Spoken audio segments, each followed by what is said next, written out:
So, good morning. Meron na ituturo sa inyo para sa mga nag-online class na pinakamadaling paraan para magsagot ng modules gamit ang computer or ang inyong laptop. Yan. Para mas madali siyang i-send, mas madaling sagutin. Ayan. So, kung nakikita nyo dito sa desktop ko, nandito na yung software. Ito yon, yung Acrobat Reader DC. So, ito yung kailangan ninyong i-download na software. So, paano yung gagawin? Punta kayo sa Google. Tapos, i-type nyo lang naman siya. Adobe Acrobat Reader. Yan. Tapos, kailangan ang kukunin yung software ay galing mismo sa adobe.com. Ayan. So, ito yun, no, adobe.com. Doon kayo sa official website nila kukuha. Kasi, unang-una, para sure din kayo na walang virus, diba? Pangalawa, sa kanila mismo yung file. Hindi mo na kailangan dumaan sa iba't iba pang mga softwares, diba? Or websites. Ayan. So, pag nandito na kayo sa website nila, pipili lang naman kayo dito kung ano yung software o file na para sa inyong OS. Ano yung OS na sinasabi ko? Yung inyong operating system ng laptop ninyo or ng computer ninyo. Yan ba ay Windows 7, Windows 8, or Windows 10. Diba? So, kapag, katulad nito, laptop ko, kung makikita niyo yung aking screen, ganito yung itsura. Kapag ganito na yung itsura, ibig sabihin, ito ay nasa Windows 10. Diba? Paano nyo malalaman kung anong OS nyo? Punta kayo sa My Computer. Yan. Ano ba yan? This PC. Tapos, computer. And then, open. System properties. Ayan. Makikita nyo dito yung specifications. So, nakita nyo dito sa aking laptop, ito ay Spin S5513. Ayan. Tapos, makikita nyo dito kung ano yung kanyang Windows specifications. Ito yon. Okay? Ang pinakamahalagang titignan nyo dito sa computer ninyo ay ano yung kanyang system type at saka ano yung kanyang OS build. Ayan, ito yon, system type at saka yung kanyang OS build. Okay? Medyo maingay yung mga dumadaan dito sa amin. Kaya pagpasensyahan nyo na. Diba? So, eto na nga. Dito, system type 64-bit. Meron pa tayong isang uri, yung 32-bit. Yun. Yung softwares kasi ay depende kung anong system type meron ka. Kaya kailangan i-consider yun. Merong mga softwares na para lang sa 32-bit. Meron din naman mga softwares na para sa 64-bit. Yan. So, kailangan alam nyo yun. And then, yung Windows build niya, OS build niya ay Windows 10 ito. Pagka ganito, hindi na siya makita Windows 10 to. Ayan o. Windows 10 Pro. So, yan. So, sa inyo, makikita nyo dyan, pwedeng Windows 7, Windows 8.1, Windows 8 Pro. Ayun, depende kung ano yung OS niya. Okay? So, balik tayo dito sa ating Google. So, nakita natin kanina, di ba, Windows 10 yung ating OS. I-click nyo lang yung Windows 10. Okay? And then, yung language, syempre, English yan.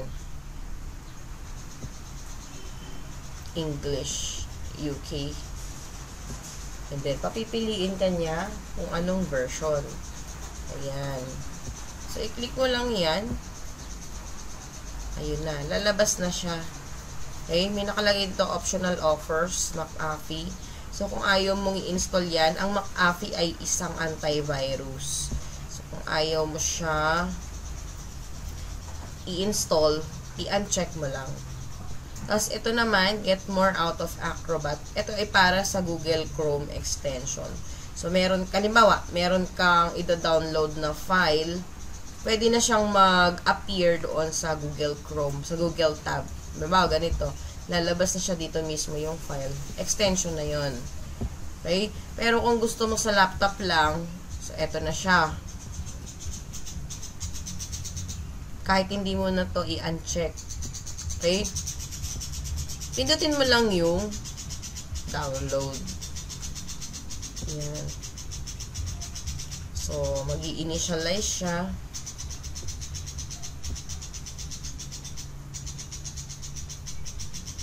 Ingay ng mga ayun na. Nandito na siya. Pakikita mo yung pagtapos na kapag wala ng green dito. So, tapos na siya. Pero dahil sabi ko na-install na yung aking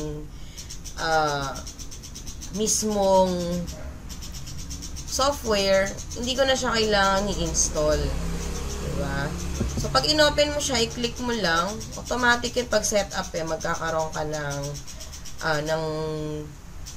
icon sa iyong desktop. So, ito yung magiging itsura niya kapag click mo mismo yung file, yung software. Ayan. Ngayon, paano mo bubuksan yung file? Diba na-download mo na yung module? Punta ka doon sa downloads, kung saan mo sinave yung file mo, yung modules. Ang dami ko ng files. Ayan. So, halimbawa, ito ay module 1. So, i-click mo lang siya. Ayan. Kung napansin mo, nag-open na siya kaagad. Kasi, nakaano na siya Para, sa settings ko kasi ay, pag nag-open ako ng ganitong type ng file, mau-open na kaagad siya nung ginownload natin na software. Okay, paano natin gagawin yan? So, i-right-click mo, right-click, tapos, halimbawa, hindi pa siya nag-open click mo yung open with. So, meron tayong options dito. Ito yun. Adobe Acrobat Reader, Google Chrome, Microsoft Edge, Opera. Okay, kung wala dyan yung pwede kang mag-choose another app na naka-install sa desktop mo, sa computer mo. Pwede ka rin naman mag-search sa iyong Microsoft Store kung bibili ka nga nung app. Pero dahil na-install na natin siya at nandito naman siya, so click nyo lang yung Adobe Acrobat Reader. So kapag na-click nyo na siya, automatic yan. Mag-o-open na siya. Ayan. Ito na yung module, diba? Yan. So, pwede mo siyang paliitin. Pwede dito ka na magbasa, dito ka nang sasagot. Okay? So, halimbawa, ikaw ay magsasagot na. Paano mo gagawin? Ito. Meron na siyang unang question. Read the proverb at the beginning of the module. What does it mean? So, gusto mo nang sumagot dito sa mismong file. Ano yung pipindutin mo? Dito tayo titingin. May mga options. Ito, kung gusto mong maglagay ng sticky note. Pag nilagay mo dyan, may note yan.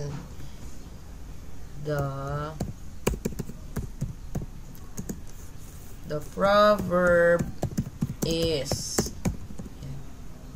Okay. Kapag pinost mo yan, hindi siya makikita. Hindi siya susulat dito. So, kapag sinend mo sa akin yan, as is na ganito yan. Ang gagawin ko dyan, titignan ko siya. Okay? Pero, ang problema dyan, hindi siya, pag print natin yan, hindi mababasa yung mismong sagot ninyo. As is yan. Kung ano yung nakikita nyo na to, sa desktop niyo o sa screen niyo, yan lang mismo. So, hindi ko ina-advise yung note. Okay? Sticky note. Ayun naman, ito. Highlight text. Halimbawa naman, gusto mong i-highlight yung text na to. Tingnan niyo ano nangyari? Naging dilaw. Diba, bumibili kayo minsan sa school supplies yung highlighter, kung ano-anong kulay, pag kami gusto kayong tandaan na words, or tandaan na word. So, nandyan yon, highlighter. Pag ito naman ang pinili natin, balik tayo.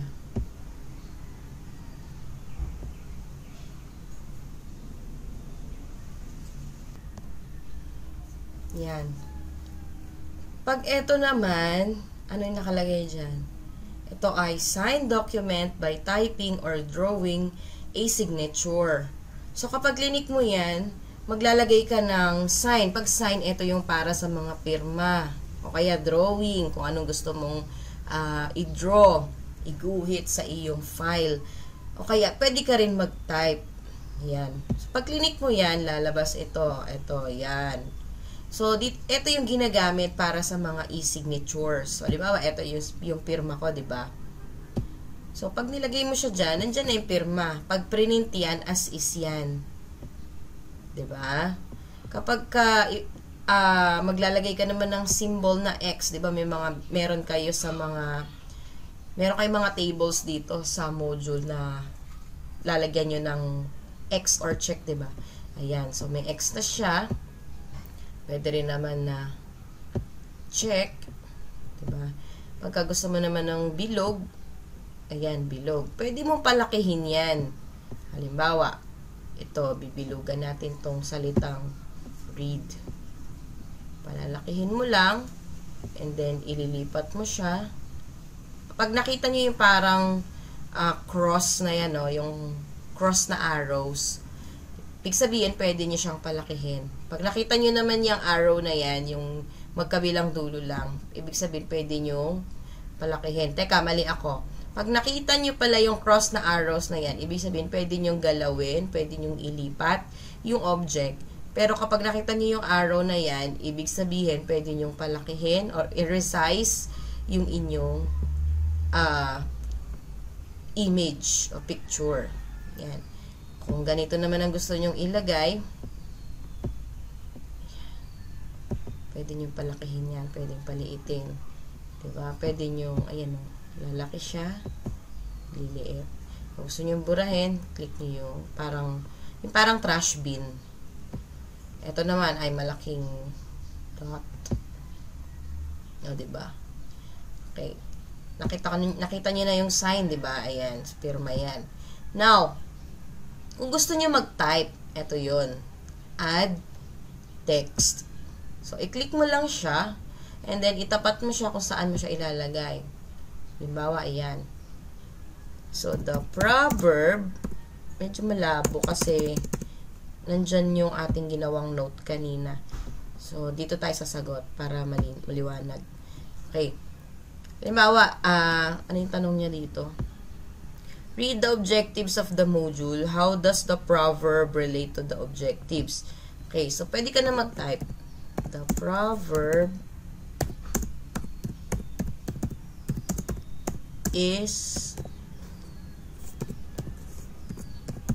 related to the objectives because. Okay. So, bahala na kayo magdagdag kung ano yung sagot nyo dyan. Okay? Ngayon, kung gusto nyo siyang palakihan, ito, i-click nyo siya yung malaking letter A. Lalaki siya. Depende kung gaano kalaki yung gusto ninyo.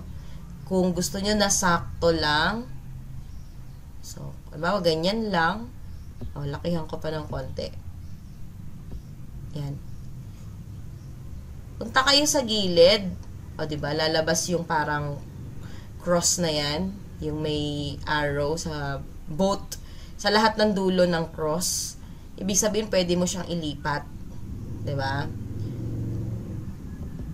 So, ililipat ko siya. Dadaling ko dito sa gitna, or ibababa ko siya, or gusto ko dito sa may pinakataas. Diba? Yung, para mas mabasa, dito na lang siya. Ayan. Okay? Pag pinindot mo naman yan, ibig sabihin, magkakaroon siya ng boxes. Bawat letter at bawat space, makikita mo yung boxes. 'Di ba? Pero dahil hindi ganyan, yung ating kailangan sa module, tama na yung ganyan lang. Okay? So, nandito na rin yung options, kahit hindi ka na pumindot dito sa taas, nandito na rin siya. Pwede mong ibalik. Pag text, dito ka magre-resize itong dalawa. Papaliitan mo, palalakihan mo. Pero kapag ganitong mga figures, pwede mo siyang i-resize. I-click mo lang siya. Pag lumabas na yung arrow na yan, pwede mong lakihan o liitan. Diba? Ayun. So, sa lahat ng inyong mga modules or mga files na sasagutin online, dapat naka PDF file. Yan. Tapos, pag isi-save nyo na to, click nyo yung next, tapos na kayo mag-type, diba? Click nyo lang yung next. The PDF document needs to be saved before continuing. Yan. So, magpa-prompt naman siya dyan. And then, click mo lang yung save. And then, choose mo kung anong location mo siya ilalagay. So, halimbawa, ilagay ko siya sa desktop ko. Nandito na yung desktop, diba? Pero, ano tayo nung ibang folder? Choose a different folder. So, tingnan ninyo ha, nasa documents daw kayo. Pwede kayong gumawa dito ng other folder. Okay? So, punta kayo dito sa part na to. Make sure na wala kayong tatamaan. Halimbawa, itong folder, hindi mo siya matatamaan ng arrow. Diba? So, nakita niyo yung arrow ko nasa gitna. Right-click, and then, click kayo ng new folder. Pangalanan nyo ngayon yung folder. ALS output. Halimbawa, lahat ng output ninyo sa ALS, dito nyo siya ipapasok sa folder na yan. So, click nyo lang yan. So, open nyo siya, tsaka kayo mag-save. Module 1, and then, save.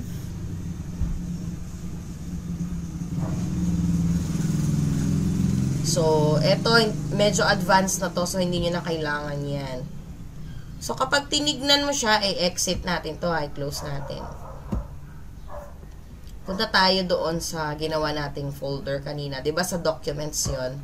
So, tingnan natin yung documents. Asa na yan? Ito na yun, diba? ALS, outputs. So, pag inopen mo siya, ito yung sinave natin kanina. Pag click mo, ito yung module.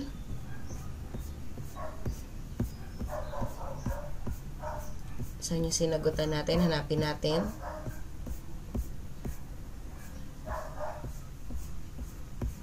Ayun. Ito na yung sinagutan natin. So, makikita nyo dito, pag print natin to, kung ano yung nakatype dito, yan na yung mismong file. Yan na yung mismong sagot ninyo. O, diba? Ang dali lang. Kayang-kaya nyo yan. Mas madali nga dito kasi less paper na. Ta-type nyo na lang talaga. At ang maganda rito, pag nakapagsagot kayo, hindi nyo na siya kailangang ulit-ulitin. Basta ma-save nyo lang siya. Diba? So, halimbawa, may gagawin ka ulit, ipopause mo muna yung paggawa mo ng module, pagsagot mo ng module, pwede mo lang siyang i-save and then magsagot ka ulit. So, ganun ulit yung process natin. Punta ka dito sa sign document, tsaka ka ngayon magsagot kung saan mo ilalagay yung sagot mo. Pag nakita mo na ito, yan, yung letter A, ito, yan, nakita mo yung ano na yan. Ibig sabihin, pwede ka mag-type niyan. Halimbawa, ito pa, o, ito, magta-type ka na lang. Click mo lang. Diba? So, nagta-type ka na. Dito ulit sa kabila. O, diba? Ang bilis lang. Yan. Next. O, ito daw, X, tsaka, X lang daw. Eh, diba may X na tayo. So, me. X. Yan. X. Tapos, saka ulit. X ka ulit. Pagka kasi sa box, automatic siya, text. Pero kapag ka drawing, yung X and check na yan, pwedeng outside the box ka gumawa. Pwede nga dito, yo. Yan. Tapos, ilipat mo na lang siya. Ilipat mo. Gusto mong paliitin, i-resize mo. O, ito may X tayo dito, o. Ilipat mo na lang siya. Ayan. Paliitin mo. Kung check. Tingnan mo. Pag tinapat mo siya sa box, magiging text. So, sa labas mo siya. Okay, tsaka mo siya ilipat. And then, i-resize mo siya ngayon. Diba? Pagka ayaw mo na, close mo na. Okay? Pwede mo naman burahin. Paano yun, ma'am? Hindi ko mabura. Balik ka ulit doon. Balik ka ron. Tapos, i-click mo to. Yun o, tingnan mo. Tsaka mo siya burahin. Nawala na siya. O, diba? Maalwan. Tapos, ang gagawin nyo lang dito, kuklose mo, kung sasagot ka pa, or hindi, or kung magbabasa ka na, diba? Kung ini-next mo naman siya, kailangan mo na siyang i-save. So, dun ulit, click mo lang ulit yon, yung file na yon, wala ka naman babaguhin na iba doon, dinagdagan mo lang, diba? So, save mo lang. Do you want to replace it? Opo, i-replace mo siya kasi may binago ka, diba? May dinagdag ka. So, yes mo lang siya. Okay? And then, X mo lang yan palagi. Okay na yan. Buksan ulit natin, ha? Hanapin natin yung mga sinagutan natin.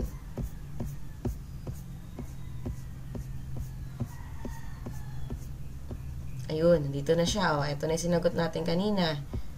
Diba? Tapos, meron pa tayo dito kanina. Ito yung mga tinype ninyo. Nandyan na siya. Ito na yung mga X. Diba? So, lahat ng sasagutin dyan sa module, pwedeng ganito na yung gawin ninyong style pag online. So, pag nag-send kayo kay teacher, i-instruct na lang niya kayo kung saan o kanino nyo isi-send yung mismong file. So, magkakaroon ulit tayo ng video paano nyo isi-send yung file. Diba? Okay. Sige. So, yun lang muna sa ngayon. So, sana may natutunan, Pag may questions, mag-chat kay ma'am, mag-PM kay ma'am. So, yun lang. Thank you and bye-bye.